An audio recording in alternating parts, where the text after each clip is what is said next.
दोस्तों सुजलॉन एनर्जी की बात करें तो स्टॉक को लेकर लोगों के मन में बहुत सारे सवाल हैं।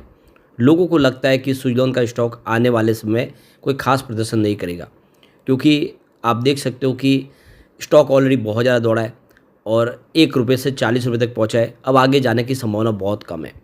तो ऐसे में ये वीडियो आपको पूरा देखना चाहिए। क्यों सुजलॉन आने वाले समय इससे भी शानदार रिटर्न दे सकता है, उसके पीछे की वजह आपको समझ में आएगी। सुजलॉन किस तरह से तेज़ी से आगे बढ़ रहा है और मार्केट में इसकी क्या वैल्यू है और किस तरह से आगे बिजनेस बढ़ेगा, वो सारी जानकारी आपको इस वीडियो के माध्यम से मिलेगी। कंपनी का बिजनेस कितना फैला हुआ है और किस तरह से मैनेजमेंट जो फैसले ले रहे हैं उसका पॉजिटिव असर देखने को मिल सकता है सुजलॉन पे।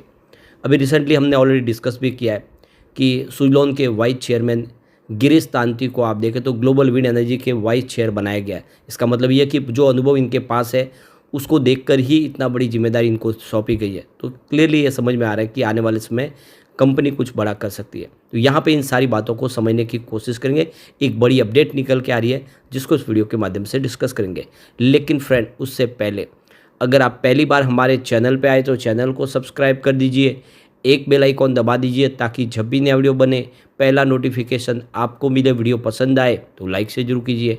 चलो फ्रेंड्स, वीडियो स्टार्ट करते हैं। मैं हूँ आपका दोस्त SP दवे और हमारे अपने चैनल ऑनलाइन कमाई में आपका बहुत बहुत स्वागत है।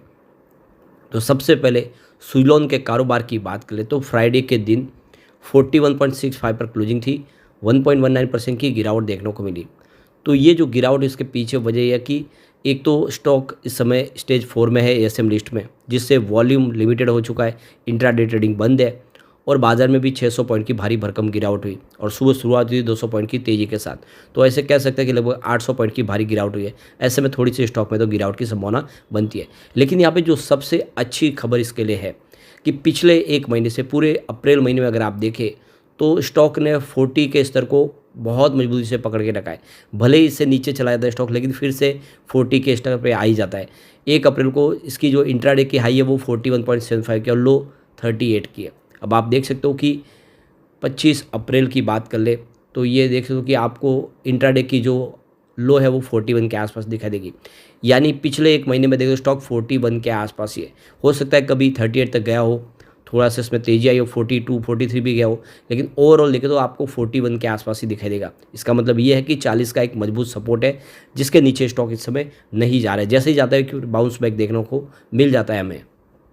तो फिलहाल स्टॉक देखिए तो एक सीमित दायरे में ट्रेड कर रहा है। आप देख 39 से लेके 43 के आसपास ट्रेड कर रहा है और ये एक बहुत मजबूत बात है इसके लिए कि यहाँ से एक तेज़ी बन सकती है। अब सुजलॉन एनर्जी की बात करें तो इसकी जो इस समय इंस्टॉल कैपेसिटी है वो 20.5 गीगावाट तक पहुँच चुकी है। 17 कंट्रीज़ में कंपनी काम करती है। बहुत ही शानदार इसका बिजनेस है। कंपनी आप देखें इंडिया के अलावा जर्मनी में, नीदरलैंड्स में, डेनमार्क में और चाइना में बहुत सारी कंट्रीज में काम करती है। 28 साल का अनुभव है इनके पास और इंडिया की नंबर 1 विंड एनर्जी सेक्टर की कंपनी है।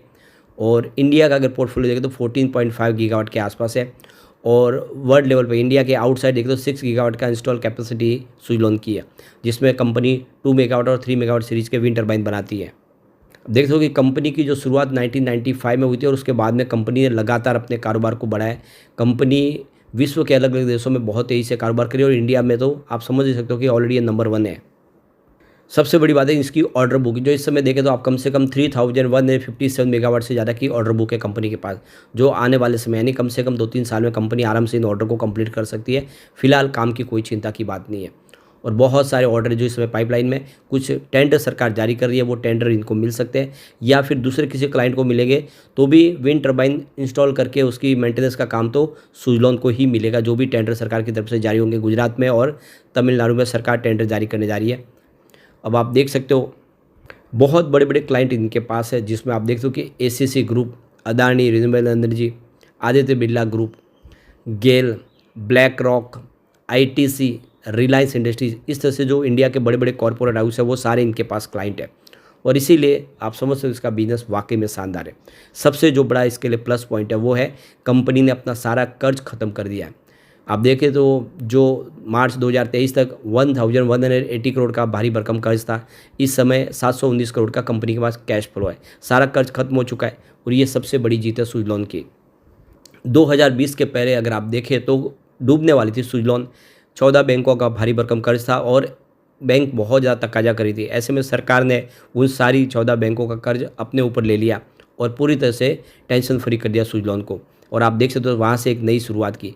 अभी ये सुजलॉन अकेली कंपनी, इसकी बहुत सारी सब्सिडीज कंपनी जिसके माध्यम से विश्व के अलग अलग देशों में कंपनी काम करती है, जिसमें आप देखें तो ए रोटर होल्डिंग बीवी, इसके अलावा Gale green Urja limited, Manas renewable limited, AC blades technology, AC drive technik GmbH, इसके अलावा AC forge limited, Sirocco renewable limited, Suryoday renewable limited, इसके अलावा Suyas renewable limited, Suzlon energy AI, Suzlon energy Australia private limited, Suzlon energy BV, Suzlon energy Korea company, Suzlon energy limited Mauritius, Suzlon global service limited, Suzlon Gujarat wind park limited, Suzlon rotor corporation, Suzlon wind energy Lanka private limited. तो बहुत सारी कंपनियां जिनकी list बहुत बड़ी है। आप देख सकते हो ये नाम यहाँ पे खत्म नहीं हो रहे। आप देख सकते हैं जाके बहुत सारी सब्सिडीज कंपनी के माध्यम से कंपनी काम कर रही है विश्व के अलग अलग देशों में। ऐसे में आने वाले इसमें सुजलॉन कमाल कर सकती है। लॉन्ग टर्म इन्वेस्टर के लिए अच्छा मौका है कि सुजलॉन में खरीदारी कर ले और आने वाले इसमें ये आपको ज़बरदस्त रिटर्न बिल्कुल दे सकता है। अब यहाँ पे जो बड़ी अपडेट निकल के आ रही है, इंडिया ने अपना गोल सेट किया है आने वाले समय 2030 तक 50% ग्रीन एनर्जी के माध्यम से अपनी ऊर्जा की ज़रूरत को पूरा करेगी और 2070 तक नेट जीरो कार्बन पॉलिसी पर जाएंगे। तो यहाँ पे देखिए जो GOI सोर्स के माध्यम से भारत ने जो अपनी इलेक्ट्रिसिटी कंजम्पशन जो है उसमें बड़ा योगदान इस समय ग्रीन एनर्जी का भी दिखाई दे रहा है। तो करीब 109 गीगावाट की RE कैपेसिटी पा ली है पिछले 10 सालों में। आप देख सकते हो कि 1 जनवरी 2014 के पहले देखें तो जो टोटल हमारी RE कैपेसिटी उसमें 31 टाइम्स सोलर एनर्जी में कैपेसिटी वृद्धि हुई है और 2.2 टाइम्स विंड एनर्जी सेक्टर में वृद्धि हुई है। यानी पिछले 10 सालों में बहुत तेज़ी आई है, ग्रीन एनर्जी की इंस्टॉल कैपेसिटी तेज़ी से बढ़ रही है। तो यहाँ पे जो एक प्रोजेक्शन किया गया 20th इलेक्ट्रिक पावर सर्वे के माध्यम से, यानी EPS के माध्यम से, कि इंडिया की जो इंस्टॉल कैपेसिटी है वो 777.14 गीगावाट तक पहुँच सकती है 2029-30 तक। और इसमें आप देखें तो जो सोलर एनर्जी का योगदान होगा वो 292.56 गीगावाट का हो सकता है और विंड एनर्जी का 99.85 गीगावाट के आसपास हो सकता है। हाइड्रो पावर की कैपेसिटी 99.89% और बढ़ सकती है और स्मॉल हाइड्रो के माध्यम से 5.3 गीगावाट की कैपेसिटी की वृद्धि हो सकती है। बायोमास के माध्यम से 14.5 गीगावाट। तो कुल मिला के देख सकते हो कि जो सपना सोचा है उससे ज़्यादा ही यहाँ पे इंस्टॉल कैपेसिटी आ सकती है। ये इस सर्वे के अंदर कहा गया है। अब ये जो इंस्टॉल कैपेसिटी बढ़ी, इसके पीछे सरकार की कुछ पॉलिसी है जिसमें बदलाव किया गया 2014 के बाद में। आप देखें तो electricity right consumer amendment rules लाए 2023 में, इलेक्ट्रिसिटी लेट पेमेंट सरचार्ज ये जो 2022 में रूल्स लाया गया। इसके अलावा उज्ज्वल डिस्कॉम एश्योरेंस योजना लाएगी, 2015 में लाई थी इसको। इसके अलावा आप देख दो कि revamped distribution sector scheme 2021, green energy open access rule 2022, green credit programme 2023 और energy conservation amendment bill act 2022। ये financial incentive for power sector, ये कुछ नए रिफॉर्म लाए गए, कुछ रूल्स लाए गए जिसका असर देखने को मिल रहा है और कैपेसिटी बढ़ती हुई दिखाई दे रही है। विंड एनर्जी सेक्टर के लिए तो यहाँ पर भी सरकार ने 2 नई पॉलिसी लाई, जिसमें national offshore wind energy policy 2015 और national wind and solar hybrid policy 2018, जिससे आप देखें तो इसमें अब कैपेसिटी बढ़ती हुई दिखाई दे रही है। कुल मिला के देख सकते हो कि सरकार ने जिससे अपनी मंशा जाहिर की है उससे लग रहा है कि इस सेक्टर में बड़ी तेज़ी आ सकती है और सुजलॉन इस सेक्टर की लीडर कंपनी है, उसको सीधा फायदा होगा ही। ऐसे में लॉन्ग टर्म इन्वेस्टर इसमें ज़बरदस्त पैसा कमा सकते हैं। इन्वेस्टमेंट आपको करना चाहिए लॉन्ग टर्म का नजरिया लेके। अब Q4 भी आने वाला है और पिछले रिजल्ट हमने देखे काफ़ी बेहतर रहे और ऑर्डर बुक जिस तरह से दिखाई दे रही है उससे इस बार रेवेन्यू बढ़ने की पूरी उम्मीद है। ऐसे में आपको निवेश करना चाहिए Q4 के पहले और मुझे लगा है Q4 के बाद एक शानदार तेज़ी की शुरुआत होगी और स्टॉक आने वाले इसमें जल्द ही 100 को टच कर सकता है। तो नजरिया लॉन्ग टर्म का लेकर निवेश करना चाहिए सुजलॉन में। लेकिन फ्रेंड, कोई भी इन्वेस्टमेंट करने से पहले अपने फाइनेंशियल एडवाइजर्स पढ़े ले ले या अपना खुद का रिसर्च करें, क्योंकि मैंने वीडियो आपके एजुकेशनल पर्पज़ के लिए ही बनाए। वीडियो पसंद आए तो लाइक शेयर जरूर कीजिए और चैनल को सब्सक्राइब कर दीजिए। Thank you friend.